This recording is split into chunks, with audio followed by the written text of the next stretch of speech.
Bonjour mesdames et messieurs. Très heureux d'être parmi vous ce soir et merci cher Claude pour ces mots qui m'obligent et ces propos. Je suis très heureux d'être là parmi vous parce que je dois bien dire que je me sens un peu chez moi. Parce que l'esprit qui anime cette salle, qui a animé vos débats et qui vous rassemble, c'est celui qui m'est cher. Vous rappeliez les dernières années, cher Claude. J'ai peur de n'avoir pas totalement vaincu toutes les forteresses que vous avez évoquées, mais on dit tellement parfois de négatif que je prends le positif, même quand il est excessif. J'en ai fissuré certaines. Mais il y a une accélération du temps politique. Je le crois très profondément et c'est une chose sûre. Mais parce qu'il y a une accélération du temps économique et social. Vous en êtes la parfaite illustration et les visages que je reconnais dans cette salle sont là pour le montrer. Vous êtes la génération, quels que soient d'ailleurs vos âges, qui participe de cette accélération du monde et de cette transformation. En quelques mois, on change les usages. En quelques mois, on crée des innovations qui n'étaient pas envisageables naguère. En quelques mois, on transforme la manière d'innover et les frontières qui existent même entre différentes disciplines. Et en effet, ce bouleversement, c'est cela l'esprit start-up. C'est l'esprit non seulement du temps qui vient, mais qui est là, qui fait que nous sommes entrés dans un monde où on ne peut pas tout prévoir d'avance. Alors cela accroît les angoisses, pour les uns le malheur, cela rend plus difficile la capacité à gouverner, je dois vous le dire humblement, parce que normalement on est là pour promettre aux gens que tout va bien se passer et que les choses vont surtout se passer comme on l'a dit.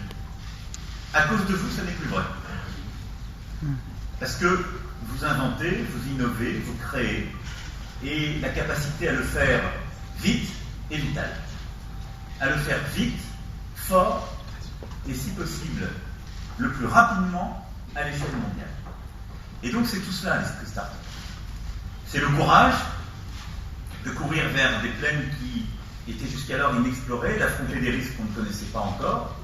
C'est l'audace, d'y inviter avec soi des clients, des investisseurs, des financements. C'est l'agilité presque animale qui consiste toujours à se relever, à faire pivoter un modèle d'affaires, à changer les choses qu'on avait prévues pour 10 fois, 20 fois, réinventer son projet initial pour arriver. C'est la soif d'apprendre, de découvrir et de faire différemment. Et donc, toutes ces qualités, c'est ce que vous êtes collectivement en train d'inventer pour notre présent et notre avenir. Et donc, le monde est en train de changer parce que ces valeurs, qui d'ailleurs prévalent dans le monde économique et social, mais aussi dans le monde culturel, irriguent notre société très profondément, c'est cela ce que vous portez. Et c'est en effet cela, l'esprit start-up. Au fond, un esprit de conquête dans lequel je veux en effet me reconnaître. Et en année start-up, il faut avoir le triomphe humble, parce que les héros d'un jour sont parfois les oubliés du lendemain, parce que celui qui réussit quelques mois plus tôt n'était même pas entrevu, et parce que généralement celui qui est en train de réussir n'est obsédé que par une chose, c'est d'être sûr qu'il a identifié tous ces challengers possibles qui peuvent jouer le même tour. Et donc c'est une école à la fois d'accélération et d'humilité, qui n'a plus rien à voir avec le temps classique, en particulier de la vie politique. 5 ans, c'est une éternité pour une start-up. Une éternité. C'est le temps que certains ont mis à devenir des leaders mondiaux et à bousculer totalement un champ entier dans lequel ils n'étaient qu'un des compétiteurs. C'est le temps que certains secteurs ont mis à émerger eux-mêmes en quelques années. Ça a été le temps pour Blablacar de s'installer dans le quotidien des Français, le temps de créer des centaines de milliers d'emplois dont la France a terriblement besoin pour quelques autres.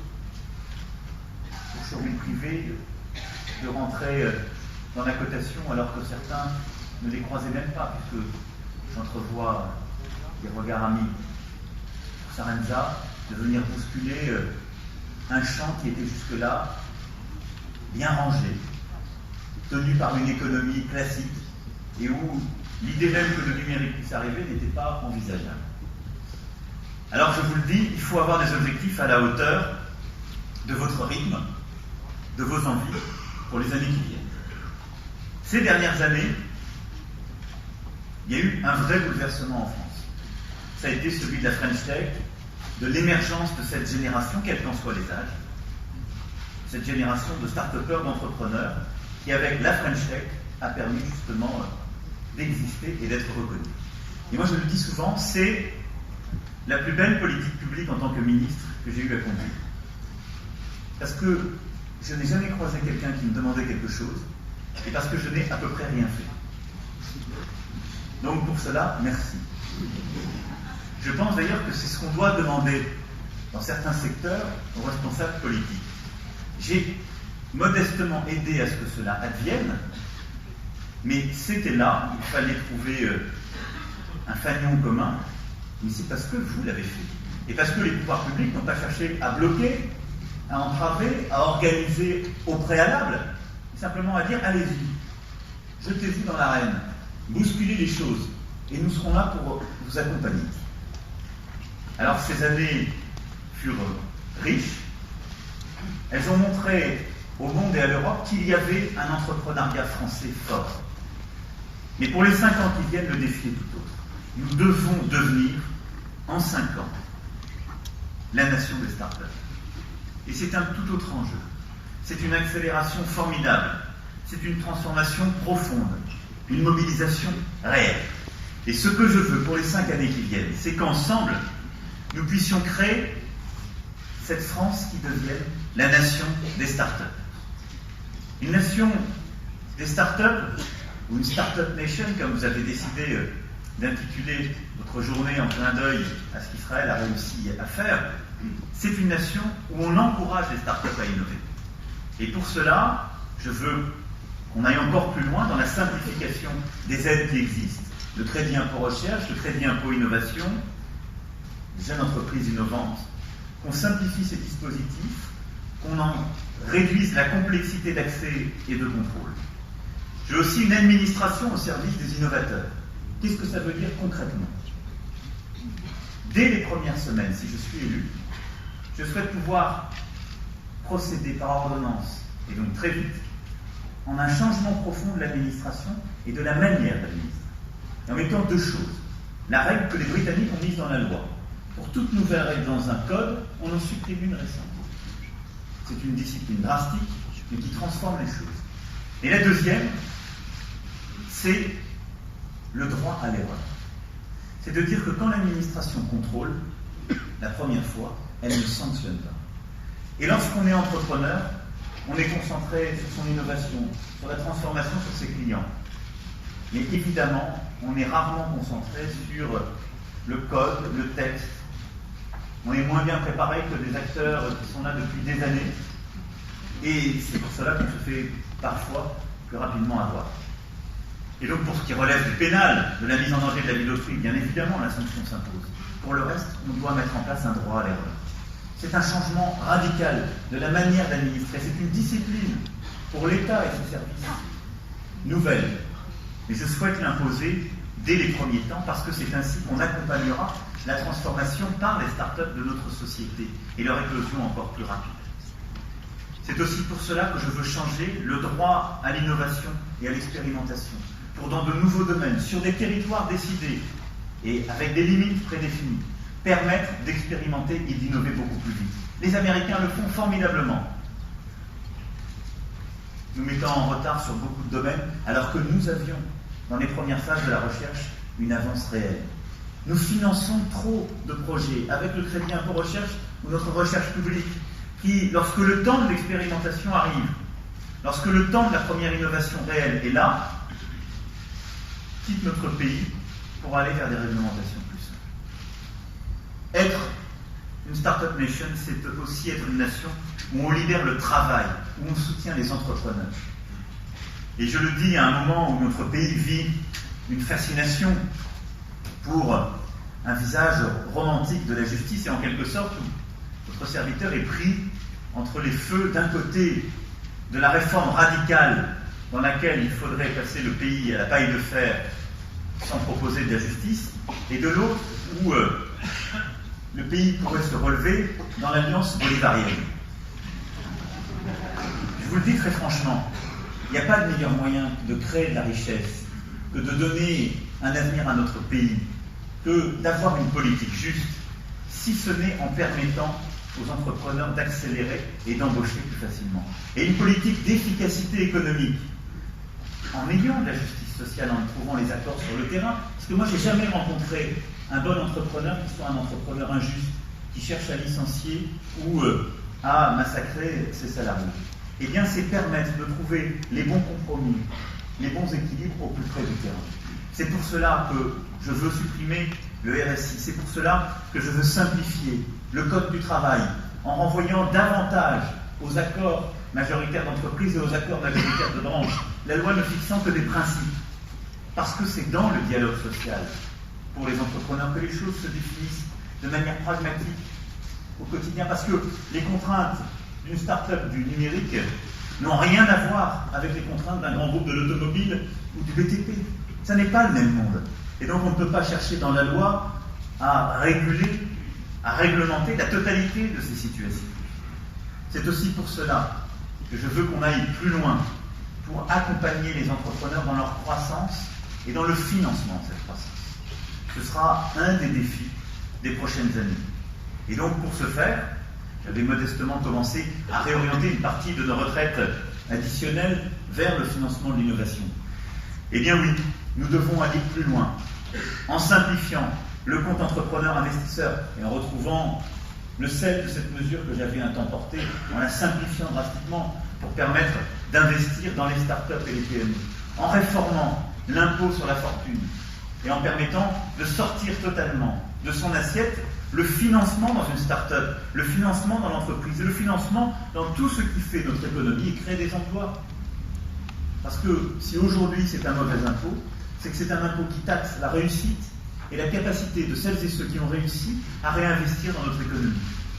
Sortons tout cela de l'assiette de l'ISF pour faire de notre pays un pays justement qui va plus vite, où l'innovation, lorsqu'elle est récompensée par le succès, est reconnue et où l'on peut financer la croissance de nos entreprises. C'est aussi pour cela que je veux une fiscalité plus simple sur le capital, avec un prélèvement forfaitaire unique de 30%, social inclus, ce qui nous permettra de réattirer des capitaux venant de l'étranger, de réattirer des talents qui sont prêts à réinvestir ou à investir dans nos startups, dans ces nouveaux secteurs. Toutes ces réformes, ce ne sont pas des cadeaux. C'est reconnaître qu'on a le droit en France de réussir dans l'entreprise et par l'entreprise. Et c'est reconnaître le fait qu'en France, on peut, lorsqu'on a réussi, décider de réinvestir dans l'économie sans être une nouvelle fois taxé, d'accélérer sa transformation, de participer à cette aventure. Une Startup Nation, c'est aussi une nation où tout le monde peut se dire qu'un jour, il va pouvoir créer une start-up.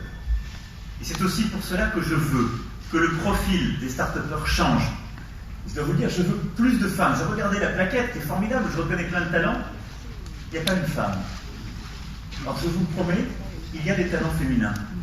Il y en a beaucoup. Je cherche à le promouvoir dans la vie politique, mais l'entrepreneuriat doit aussi avoir cette fonction fondamentale. C'est de faire émerger des talents féminins, de les reconnaître, de leur donner leur place, que dans les réunions que l'on tient sur ce sujet, il y ait plus de femmes encore, que dans l'émergence justement de cette nouvelle société. Les femmes aient toute leur place, parce qu'elles brisent cet entre-soi, parce qu'elles viennent aussi bousculer des habitudes, parce qu'elles viennent changer le visage et celui de notre économie.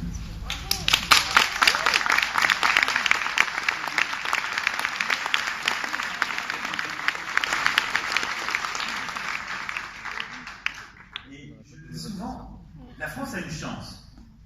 Son CAC 40. Je ne fais pas partie de ceux qui critiquent le CAC 40, souvent de manière très politiquement non correcte. La France sans le CAC 40, d'un point de vue macroéconomique, c'est l'Espagne. C'est mieux d'avoir le CAC 40. Et j'aime beaucoup l'Espagne et nos amis espagnols. Mais économiquement, nous sommes devant. Simplement, le CAC 40, il a plus de 100 ans de moyenne d'âge. Il a des dirigeants qui sont des managers. Il y a surtout, d'ailleurs, des mâles blancs, généralement un peu plus que quinquagénaires, qui ont la formation que j'ai reçue. Et tout ça fonctionne ainsi. De l'autre côté de l'Atlantique, le Nasdaq a une moyenne de 15 ans d'âge, et vous avez la plupart du temps à la tête de ces entreprises des entrepreneurs. Ça change beaucoup de choses. Vous avez plus de femmes, vous avez des gens beaucoup plus jeunes, et vous avez des gens dont l'état d'esprit est profondément différent. Ils savent qu'on peut triompher en quelques mois ou quelques années. Ils savent qu'on est mortel. Et donc que le risque vient de tous ceux qu'on n'a pas identifiés, et qui comme soi peuvent d'un seul coup fendre ce qui paraissait indépassable et vous bousculer à nouveau. Et donc ils guettent partout l'innovation, la transformation, le changement. Et donc dans leurs entreprises, ils font monter beaucoup plus facilement des femmes, des jeunes, des innovateurs. Ils ne donnent pas les premiers postes à des gens qui ont appris à gérer ce qui existait déjà hier. Ils donnent toutes les responsabilités à des gens qui à un moment donné ont pris tous les risques et parfois ont échoué, mais ont montré qu'ils pouvaient réussir. Eh bien cette transformation, elle est radicale. Elle est presque philosophique, elle est anthropologique. C'est celle que nous devons mener dans notre société. Et c'est pour cela que la transformation des 5 prochaines années, si nous voulons être une Startup Nation, elle est culturelle, très profondément culturelle. Elle est de changer les visages, de changer les rites, de changer les temps de notre vie politique, économique et sociale, de changer notre rapport au risque, à l'échec, et de transformer ce dans quoi nous nous étions réfugiés, qui était formidablement adapté à une économie de rattrapage, pour rentrer enfin dans une économie de la compétence, de l'innovation, de la transformation, où on donne des chances à chacun, où les mérites et talents peuvent se révéler d'où qu'on vienne, et où les accélérations sont des opportunités offertes. Nous avons tout pour y réussir, parce que nous sommes un pays innovant, parce que nous sommes un pays de créateurs, parce que nous sommes le pays qui a inventé le mot même d'entrepreneur. Et parce que ce que je suis en train de vous décrire, c'est à peu près l'équivalent de la promesse républicaine pensée par les philosophes des Lumières et celles et ceux qui ont fondé notre République. La République, ça n'est pas un mot ringard. La République, ça n'est pas un concept abstrait. C'est l'équivalent de tout ce que je viens de vous décrire et dont nous devons aujourd'hui réinventer la trace et à quoi nous devons redonner un sens. Et donc, retrouver le sel de cette promesse, être pleinement une Startup Nation, c'est aussi réussir à imposer cette culture, à la transformer, à la démultiplier au niveau européen. Je l'ai dit à plusieurs reprises, je ne souhaite pas être le président du Google français, parce qu'il n'y aura pas de Google français. Je vous le dis très franchement, ça n'est pas vrai. Mais si nous savons nous organiser, si nous savons faire, il peut y avoir des Google européens. Qu'est-ce que ça veut dire très concrètement? D'abord que nous devons savoir mener la vraie bataille face aux grands groupes de l'Internet et aux grands groupes américains. Les GAFA ne sont pas nos ennemis, mais nous ne devons pas être plus longtemps complaisants. Et je le dis pour vous. Je le dis pour vous parce que si on reste face aux grands groupes et aux gens de l'Internet, les bras croisés en disant tout ça est formidable, ils nous financent des petits bouts de choses ici, des petits bouts de choses ici, ces gens sont terriblement sympathiques et nous les utilisons, on ne laissera pas des jeunes pousses, des entrepreneurs, des licornes réussir. Parce qu'aujourd'hui, ce sont les GAFA qui font le droit international du numérique. Parce qu'ils sont là. Et donc, si nous voulons défendre nos intérêts, protéger nos intérêts, la valorisation des données sur le plan européen, défendre nos concitoyens et le respect, par exemple, du secret, des libertés individuelles, nous devons faire valoir nos préférences collectives européennes. On peut le faire en grand respect, en étant tout à fait amicaux, mais en étant exigeants. Eh bien, c'est cette politique au niveau européen que je veux porter. Je crois à un marché unique du digital, de la création et de la culture. Mais je le crois pour ouvrir nos frontières, faire que quand vous créez une start-up en France, vous avez accès ainsi demain à 27 pays, et non pas à vous battre avec 27 régulations différentes. Mais en même temps, parce que ce marché unique portera nos préférences collectives, nos valeurs, imposera nos règles, nos propres régulations, imposera aussi une vraie fiscalité, enfin, parce que vous, au quotidien, vous avez parfois à vous battre avec des géants de l'Internet qui ne respectent pas les mêmes règles que vous, qui n'ont pas les mêmes règles fiscales, qui n'ont pas les mêmes règles commerciales parfois, et qui conduisent à une vraie concurrence déloyale. On peut aimer l'innovation et vouloir la loyauté de la concurrence. Je dirais même que la juste concurrence, c'est la condition de la liberté économique. C'est ce qui fait que le libéralisme n'est pas la loi de la jungle. Et donc pour cela, nous devons avoir une ambition européenne véritable. Nous devons aussi porter une vraie politique européenne en matière de financement. Je souhaite, dans les 5 années qui viennent, que nous ayons enfin un vrai fonds de capital risque européen. La clé pour que cette réussite, comme vous l'évoquiez à l'instant, cher Claude, que nos startups deviennent des licornes, c'est le financement. Beaucoup s'y déploient, et je salue Raise, entre autres, dans les initiatives récentes.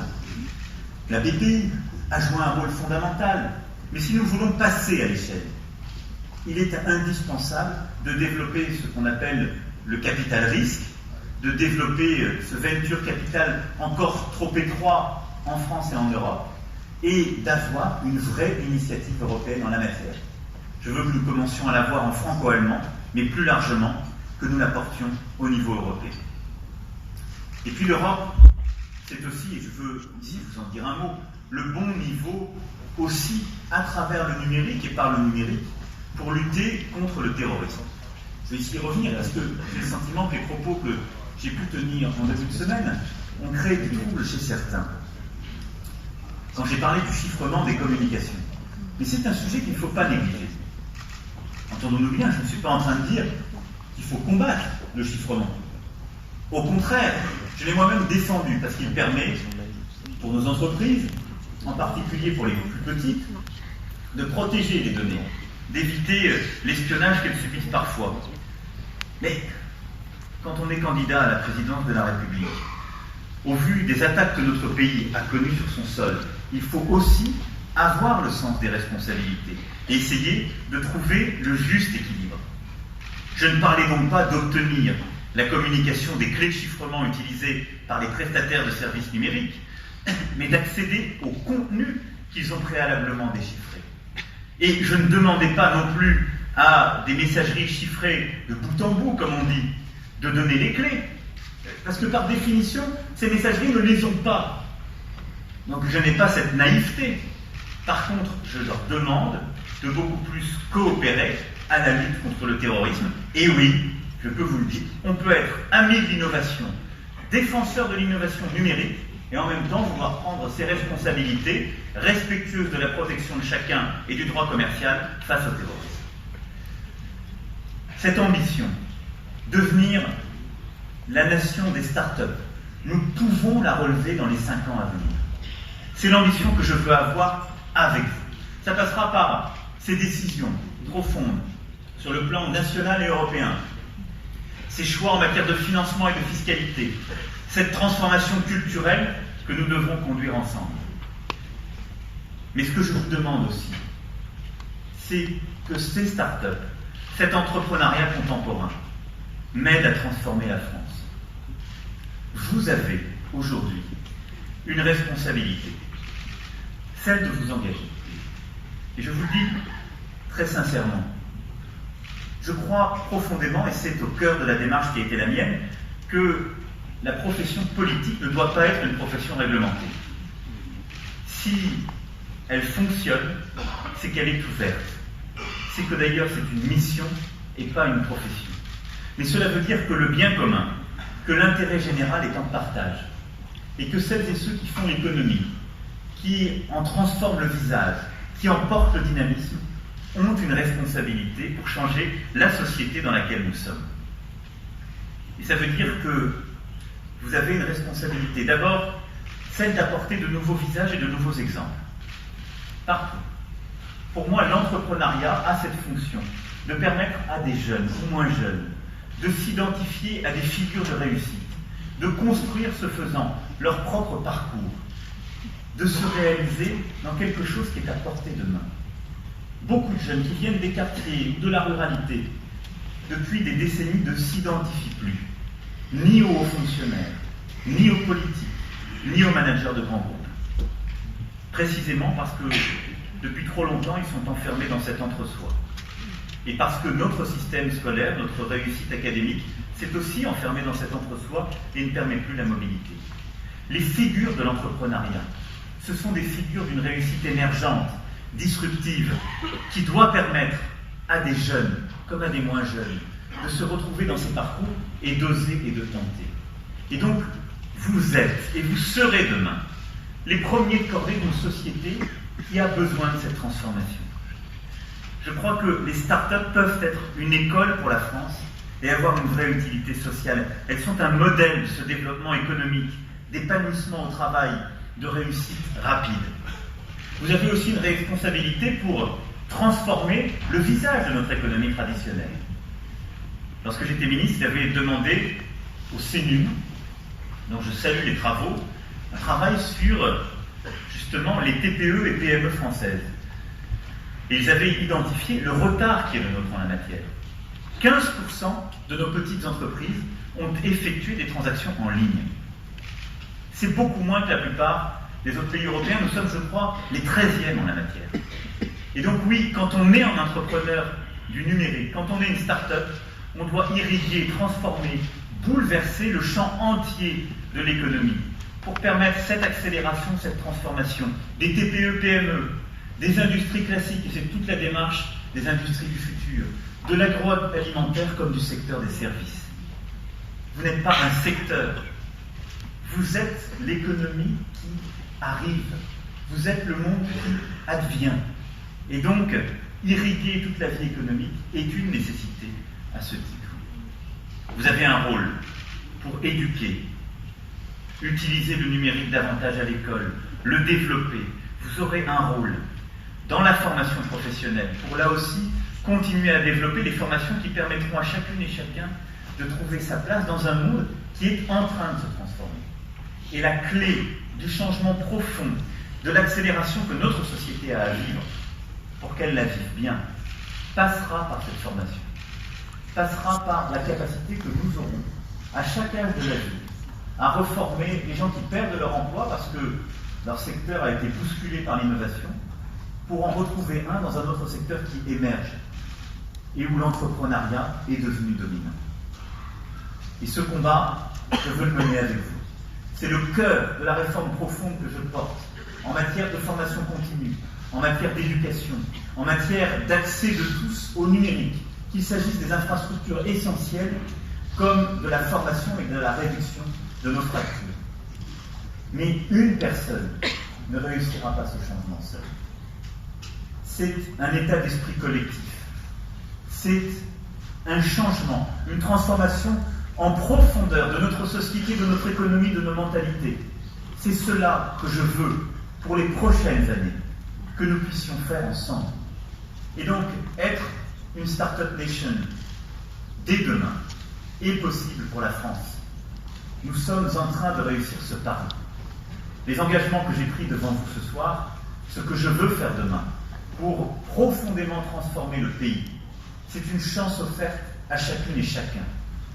Mais cette chance ne sera une réalité que si toutes et tous qui êtes là, dans cette salle, avez bien en tête que l'énergie que vous mettez chaque jour pour réussir, pour transformer, vous ne devez pas uniquement la mettre pour transformer votre entreprise, avoir un nouveau client, c'est fondamental et il faut continuer à l'avoir.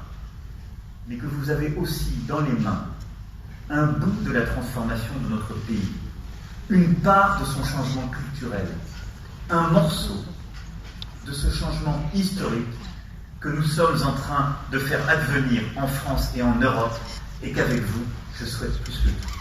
Je vous remercie pour votre attention.